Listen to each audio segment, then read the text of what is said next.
डर या भयभीत बताकर आपको बताएगा कि you are arrested by digital platform. OTP आता है तो ओटीपी एक सिक्योरिटी पासवर्ड है, उस पासवर्ड को अपन को किसी को शेयर नहीं करना है। भी अपने वक्त रहता हो और हमें करके तो क्या होता है कि वो इसलिए बोलते हैं ताकि वो आपके मोबाइल का खातों को बेचना। जितने भी साइबर फ्रॉड से रिलेटेड जो राशियां जाती है, फ्रॉड की राशियां, वो जाती कोई ना कोई।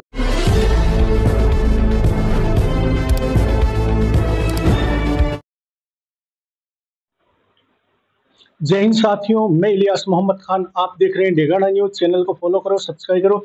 आज हम आए हैं डेगाना पुलिस थाना में और हम बात करेंगे यहाँ के जो थाना अधिकारी हैं हरीश कुमार जी सांकड़ा से। और जो आजकल हमारे साथ में यानी आपके साथ में, मेरे साथ में, किसी के भी साथ में साइबर अपराध हो रहे हैं और लोग बहुत ज्यादा इसकी चपेट में आते हैं, तो साइबर अपराध को लेकर हम बात करना चाहेंगे। सबसे पहले तो डेगाना न्यूज में सर आपका बहुत बहुत शुक्रिया। थैंक यू सर, आप ऐसे मुद्दे पे बात कर रहे हो। जी, सोशल मीडिया पर लोगों को किस प्रकार से सावधानी रखनी चाहिए सर? क्योंकि अभी जो सोशल मीडिया का प्लेटफॉर्म है, हर हाथ में मोबाइल और हर जेब में मोबाइल, तो इसमें कैसी एक आम आदमी को सावधानी रखनी चाहिए?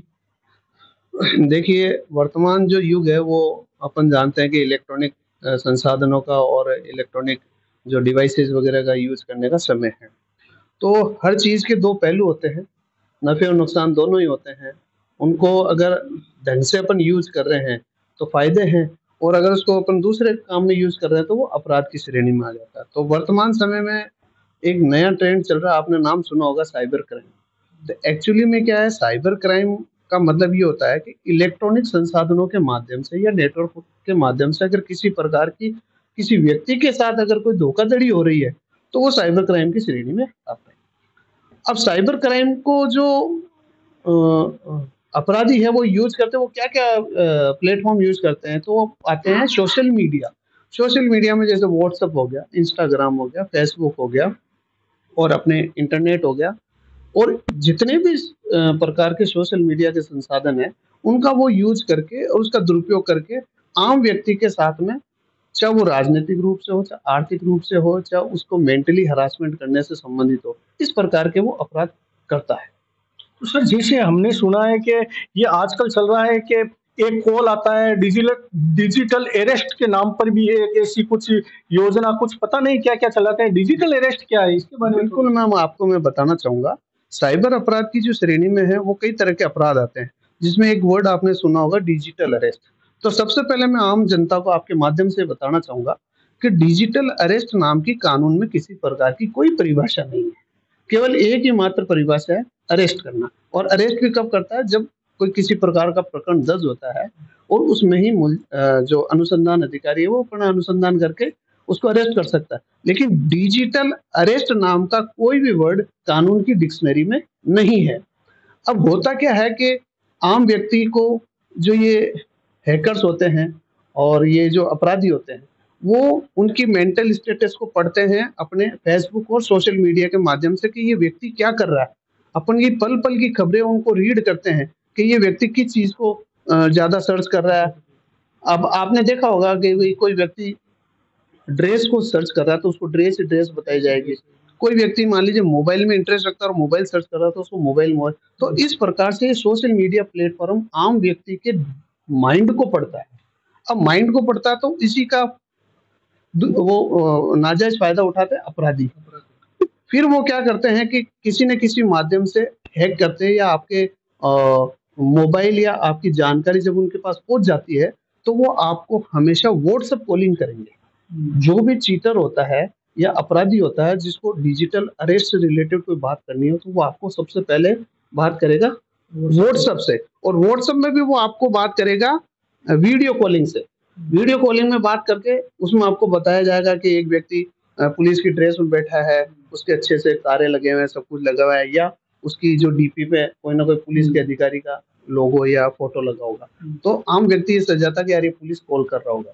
फिर वो आपको किसी न किसी प्रकार से डर या भयभीत बताकर आपको बताएगा कि you are arrested by digital platform. हालांकि डिजिटल प्लेटफॉर्म कोई होता ही नहीं है, लेकिन फिर भी आम व्यक्ति डर जाता कि यार उसमें वो ये आपको उदाहरण देते कि आपका बच्चा वहां पढ़ता है और फला जगह हमने उसको बंद कर रखा है, उसके पास स्मैक मिली है या मादक पदार्थ मिला है या वो कोई इलीगल एक्टिविटीज करता पाया गया, तो हमने उसको अरेस्ट कर रखा है। तो व्यक्ति डर जाता है और डरने के बाद में वो कहते हैं आप तब तक कॉल नहीं रखोगे जब तक मैं नहीं कहूँ, अदरवाइज हम उसको गिरफ्तार कर लेंगे।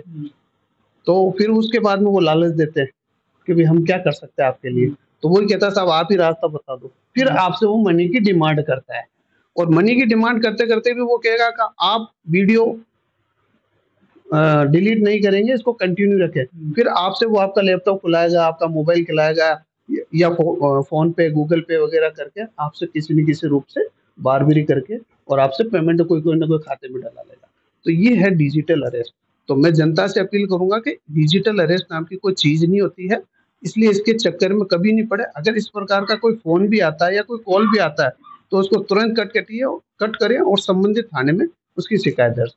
सर आजकल एक और चलता है, जैसे डिजिटल अरेस्ट है वैसे ही एक ऑनलाइन नौकरी का और झांसा चल रहा है कि आज आपको ऑनलाइन नौकरी मिलती है। इसके बारे में थोड़ा क्या हमारे दर्शकों को बताइए, आजकल बहुत ज्यादा लोगों को प्रॉब्लम होती है इसके बारे में। देखिए साइबर क्राइम के अंदर एक नया और ट्रेंड है, वो है आर्थिक अपराध। आर्थिक अपराध पहले भी होते हैं, लेकिन साइबर संसाधनों के माध्यम से, इलेक्ट्रॉनिक्स माध्यम से जो ठगी करने का जो सिस्टम है वो आर्थिक अपराध की श्रेणी में आता है।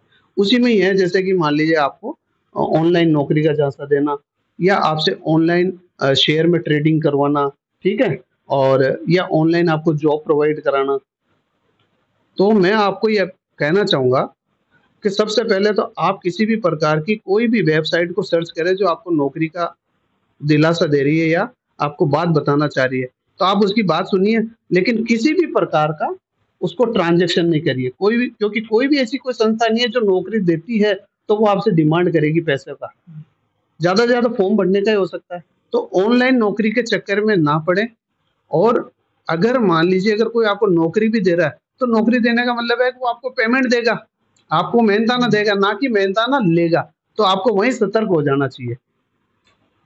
तो सर जैसे आजकल एक मोबाइल बैंकिंग की भी चल रही है कि मोबाइल बैंकिंग में के नाम पर आपको ओटीपी भेज रहे हैं, फिर आपको कहते हैं कि ये ओटीपी हमें दे दो, फिर हम आपका ये काम कर देंगे। इसके बारे में, ये ओटीपी वाला क्या सिस्टम है, इसके बारे में भी थोड़ा दर्शकों को बताइए। देखिए ये जो बैंकिंग जो सिस्टम है, पहले तो आम व्यक्ति वहाँ चेक के माध्यम से या बैंक में जाके अपना काम करता था, लेकिन जनता को अच्छी सुविधा प्रोवाइड कराने के लिए डिजिटल बैंकिंग, इंटरनेट बैंकिंग का एक नया फ्लो चला है। अब इंटरनेट बैंकिंग का मतलब ये होता है कि आप अपने घर बैठे बैठे आप किसी का भी अपने रुपए का लेन देन या ट्रांजेक्शन कर सकते हैं। तो जब ये इंटरनेट बैंकिंग का जब लेन देन चल रहा था तो उसी में भी उसको हैक करके और उसके अपराध होने चालू हो गए थे। तो उसके अंदर सिक्योरिटी के रूप के अंदर एक नया है वन टाइम पासवर्ड, ओटीपी। तो जो ये ओटीपी होता है वो वन टाइम पासवर्ड होता है, वो अपन को किसी को शेयर नहीं करना। अगर आपने शेयर कर दिया और उसने उसका मिसयूज करा तो इसका मतलब ये माना जाएगा कि आपने स्वयं वो ट्रांजेक्शन किया है। तो किसी भी प्रकार का अगर ओटीपी आता है तो ओटीपी एक सिक्योरिटी पासवर्ड है, उस पासवर्ड को अपन को किसी को शेयर नहीं करना है। ये ओटीपी का मतलब है। अब क्या होता है कि जब सोशल मीडिया का अगर आप यूज करते हो, अब कई बार आपने सुना होगा कि साहब मेरा मोबाइल हैक हो गया और मेरे ओटीपी अगले आदमी के पास जा रहे हैं। तो वो क्यों जाते हैं? वो होता ये है कि जैसे जितने भी सोशल मीडिया प्लेटफॉर्म है, उस सोशल मीडिया प्लेटफॉर्म के ऊपर किसी न किसी प्रकार का वीडियो आता है, कोई एपीके फाइल आती है, जेजीपी फाइल आती है या कोई लिंक आता है। तो मैं आम जनता को कहना चाहूंगा कि आपके मोबाइल पे या व्हाट्सएप पे किसी भी प्रकार का अननोन सोर्स से अगर लिंक आता है, चाहे वो लिंक आओ या किसी प्रकार की फाइल आओ, और स्पेशली एपीके फाइल जिस पे लिखा रहता है एपीके फाइल, अगर ये आती है तो मेहरबानी करके उसको अपन को ओपन नहीं करना, क्योंकि वो अननोन सोर्सेस से आई है। जैसे ही आप अब उस लिंक को या उस फाइल को अगर करोगे तो क्या होता है कि आपका मोबाइल का एक्सेस उस हैकर के पास जा सकता है। तो जब आपका एक्सेस उसके पास चला जाएगा तो one time password, call forwarding, सभी प्रकार की चीजें को वो आपको एक्सेस कर सकता है और इस माध्यम से वो आपके जितने भी प्लेटफॉर्म है, बैंकिंग है वगैरह है, उसमें आपके साथ चीटिंग कर सकते हैं और आपका बैंक का खाता खाली हो सकता है। एक सिर्फ छोटा सा सवाल और है कि जैसे आजकल देखते हैं कि वीडियो कॉल आता है और उसके सामने एकदम एडल्ट प्रकार की या तो मूवी चलती है या फिर कोई नंगी औरत लड़की बैठी रहती है और उसके बाद में उनको बाकायदा धमकाया जाता है कि आपका वीडियो रिकॉर्ड कर लिया है, हम आपकी फैमिली को भेजेंगे। उससे बचाव के लिए क्या कुछ करना चाहिए? ये क्या चीज़ है? समझ में नहीं आ रहा है। बिल्कुल, आप सही कह रहे हैं, ये ट्रेंड चला था लेकिन अब थोड़ा अब लोग सावचेत हो गए तो अब थोड़ा कम हो गया। इसमें क्या होता है कि सामने जो बंदा है, वो आपको वीडियो कॉलिंग करेगा और वीडियो कॉल करके जो आप बता रहे हैं कि सामने कोई युवती या कोई युवक कोई ऐसी स्थिति में हो सकता है, क्योंकि मानव का स्वभाव है। फिर वो क्या होता है कि आपको प्रोवोक करेगा या प्रोवोक करती है। तो जनरली क्या होता है, कई लोग उसके प्रोवोकेशन में आ जाते हैं और वो उनको डिमांड करती है कि भाई आप भी अपने वस्त्र हटाओ और हमें करके। तो क्या होता है कि वो इसलिए बोलते हैं ताकि वो आपके मोबाइल का जो स्क्रीन चल रहा है उस स्क्रीन को वो रिकॉर्ड करती है। रिकॉर्ड करने के बाद में जब आपकी वार्ता खत्म हो जाती है, फिर उसके बाद में आपको अलग-अलग नंबरों से कॉल आएँगे कि हम हमारे पास ये चीज़ है। वो जनरली आएगा आपके पुलिस का लोगो किया हुआ, जैसा अब आपके खिलाफ ये रिपोर्ट दर्ज हुई है, ठीक है? आपने ये किया, हमारे पास रिकॉर्डिंग है वगैरह है। तो मेरा तो जनता से अपील है कि अगर इस प्रकार का कोई वीडियो कॉल आता है और सामने कोई युवती आती है और वो आपको प्रोवोक करती है, तो उस समय थोड़ा दिमाग का यूज़ करें और उसको डिस्कनेक्ट करें। सबसे बड़ी बात तो ये है। फिर इसके अलावा फिर भी आपको लगता है ना यार बार-बार हमें कॉल आ रहे हैं, तो भारत सरकार के द्वारा संचार साथी नाम से एक पोर्टल है। उस पोर्टल को आप खोलिए, उसके अंदर चक्षु नाम से एक ऐप है। उस चक्षु ऐप को आप खोलो। चक्षु ऐप को खोलने के बाद में वो आपसे जो-जो भी आपकी जानकारियाँ चाहता है, उस जानकारियों को आप फ़िल करें और आपको फ़िल करने के बाद में 3 दिन के अंदर-अंदर सामने वाले का मोबाइल परमानेंटली ब्लॉक हो जाएगा। ये है प्रथम दृष्टया आप उसका उपाय कर सकते हो, बार-बार कोई मुझे कॉल कर रहा है, तो उसको चक्षु ऐप का अच्छा यूज़ करना चाहिए। फिर भी अगर जनता के साथ किसी प्रकार का कोई क्राइम होता है, आर्थिक क्राइम होता है, तो सबसे पहले 1930 पे कॉल करें और अपनी पूरी बात बताएँ, ताकि अगर उसका अननोन सोर्स से कहीं ट्रांज़ैक्शन हो गया, रुपया इधर-उधर चला गया है, तो उस साइबर पोर्टल के माध्यम से वो पैसा जहाँ गया वहाँ रुक जाता है। लेकिन वो क्या है, आपको विदिन 24 आवर्स से पहले-पहले करना होता है, गोल्डन आवर्स होते हैं वो। तो उसमें अपना पैसा बच जाता है आम जनता का। सर से हमने बात की है साइबर क्राइम को लेकर या जो आजकल जो डिजिटल क्रांति चल रही है उसके बारे में लेकर काफ़ी कुछ हमें सीखने को मिला है। तो सर आप एक थाना प्रभारी हो तो आप क्या कुछ जनता से अपील करना चाहेंगे? मैं तो यही बोलूँगा कि भई आप जितने भी हैं, सोशल मीडिया के जितने भी प्लेटफ़ॉर्म यूज़ करते हैं या आप आपकी गूगल आईडी को यूज़ करते हैं, तो सबसे पहले आप उसको सिक्योर करें। सिक्योर करने का तरीका है two step verification. Two step verification generally अभी मैं बताऊँगा तो टाइम काफ़ी है। आप यूट्यूब में जाना, यूट्यूब में जाके जिस प्लेटफ़ॉर्म का आपको टू स्टेप वेरिफ़िकेशन करना हो, उसमें टू स्टेप वेरिफ़िकेशन का डालें, वो आपको सिखाएगा कि आपको कैसे टू स्टेप वेरिफ़िकेशन करना है।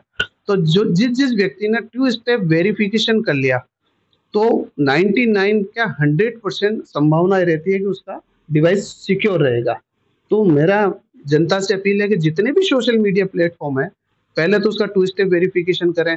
फिर इसके अलावा उनके सोशल मीडिया के जितने भी पासवर्ड हैं, वो पासवर्ड कृपया करके अपने मोबाइल में कभी भी सेव ना रखें, वो एक डायरी में नोट करके साइड में रखें। क्योंकि हो सकता है आपका मोबाइल हैक हो गया तो वो सोशल मीडिया के जितने भी पासवर्ड वो उधर चले जाएँगे। टू स्टेप वेरिफ़िकेशन और पासवर्ड को उधर रखना और अपने बच्चों से मोबाइल को दूर रखें, क्योंकि गाए-बगाए जब वो यूज़ करते हैं, क्योंकि ये टच स्क्रीन के मोबाइल है, कौन-सा बटन चल गया और क्या हो गया आपको पता नहीं पड़ता। तो बच्चों को अगर मोबाइल भी चलाए तो अपनी देख-रेख में चलवाना चाहिए। यानी सबसे बड़ी बात कि पहले तो बच्चों को दूर रखें और उसके बाद में आप अपने पासवर्ड ये सबसे बड़ी बात है मैं खुद ही नहीं करता हूँ। जो आप अपने पासवर्ड है ये मोबाइल में सेव नहीं करके अपनी पर्सनल डायरी में ऐड करें। उससे क्या है कि आप इन चीज़ों से बच सकते हैं। मेरा सर से एक सवाल और है जैसा कि आजकल चल रहा है कि बैंकों के अंदर अब यानी आजकल लोग क्या कर रहे हैं, गाँव के लोग जो गरीब जनरेशन है, आजकल की जो युवा एकदम अमीर होना चाहती है, वो अपने खाते बेचते हैं और उन खातों के द्वारा दूसरे लोग उसमें राशि डाल देते हैं। तो इसके बारे में हमें कुछ बताइए? मैंने अभी वर्तमान समय में देखा कि अपने डेगाना शहर और इसके आस-पास तहसील में कई ऐसे व्यक्ति हैं गरीब जो एक अलग ही साइबर अपराध के चपेट में आ रहे हैं, वो है अपने बैंकिंग खातों को बेचना। जितने भी साइबर फ्रॉड से रिलेटेड जो राशियाँ जाती है, फ्रॉड की राशियाँ, वो जाती कोई न कोई खातों में ज़रूर जाती है। तो हैकर्स या जो अपराधी होते हैं, वो क्या करते हैं, आम जनता के गरीब व्यक्तियों को, लोगों को लालच देते हैं, 10,000 20,000 का लालच देके उनके खाते ले लेते हैं, उनके आधार कार्ड ले लेते हैं, पैन कार्ड ले लेते हैं और उनके नाम की सिम भी ले लेते हैं इवन, और उन खातों का मिसयूज़ करते हैं साइबर फ्रॉड की राशि का। तो मेरी सबसे यही गुज़ारिश है, चाहे आपके पास कितनी भी दिक्कत आ जाए, लेकिन आप अपना खाता किसी को भी ना बेचें, ना किसी को किराए पे दें, ये भी एक तरह से एक अपराध है। अभी हमारे श्रीमान एसपी साहब के द्वारा साइबर शील्ड के नाम से एक अभियान चलाया जा रहा है, जिसमें हमारा टारगेट ही यही है कि ऐसे कौन-कौन से व्यक्ति हैं, ऐसे कौन-कौन से खाते हैं, जिनका साइबर क्राइम में यूज़ हुआ है। हम उनको चिन्हित कर रहे हैं और उनके खिलाफ हम मुकदमा दर्ज करेंगे, दर्ज करके उनको सलाखों के पीछे डालेंगे। तो मेहरबानी करके कोई भी अपने खाते साइबर क्राइम के यूज के लिए या अनवांछित गतिविधियों के लिए किसी को उधार या किराए पे ना दें। आप देख रहे हैं डेगाना न्यूज, कैमरामैन देवांशु के साथ में मैं इलियास मोहम्मद खान।